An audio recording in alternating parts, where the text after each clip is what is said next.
पेटलेलं सर्वात मोठं राजकीय भांडण निलेश राणे विरुद्ध नितेश राणे, भाजप विरुद्ध शिवसेना शिंदे गट आणि आता या वादावर मुख्यमंत्री देवेंद्र फडणवीसांची थेट प्रतिक्रिया। तर नेमकं प्रकरण काय आहे, कोण कोणाला लक्ष करतंय आणि फडणवीस कोणाच्या बाजूने आहेत, चला पाहूया सविस्तर रिपोर्ट। नमस्कार, मी वैशाली नागरे आपले स्वागत करते न्यूज 24 महाराष्ट्र लाईव्ह मध्ये। सिंधुदुर्गमध्ये मालवण नगर परिषदेच्या निवडणुकीत शिवसेनेचे आमदार निलेश राणे थेट एका भाजप कार्यकर्त्याच्या घरी गेले आणि फेसबुक लाईव्ह करत म्हणाले, इथे भाजप पैसे वाटत आहे, हे बघा पैसे।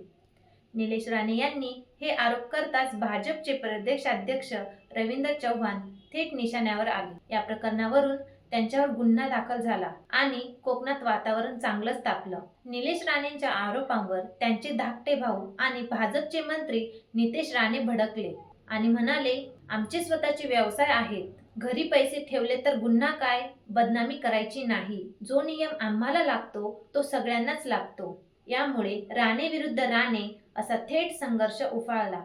या प्रकरणावर आता मुख्यमंत्री देवेंद्र फडणवीस यांनी देखील त्यांची प्रतिक्रिया दिली आहे।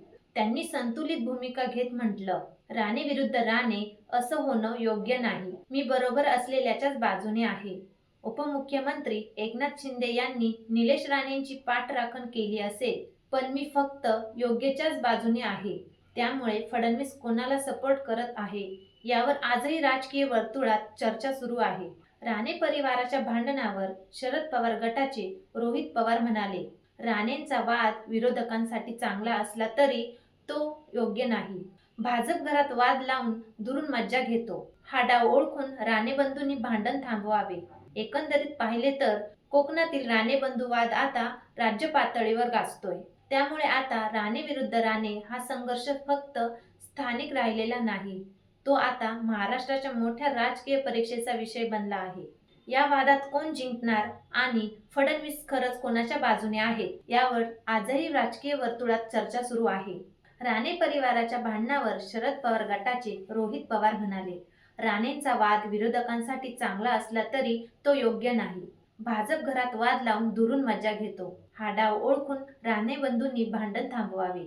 एकंदरीत पाहिले तर कोकणातील राणे बंधू वाद आता राज्य पातळीवर गाजतोय। त्यामुळे आता राणे विरुद्ध राणे हा संघर्ष फक्त स्थानिक राहिलेला नाही, तो आता महाराष्ट्राच्या मोठ्या राजकीय परीक्षेचा विषय बनला आहे। या वादात कोण जिंकणार आणि फडणवीस खरंच कोणाच्या बाजूने आहेत याबद्दल तुमचे मत खाली कमेंटमध्ये नक्की सांगा।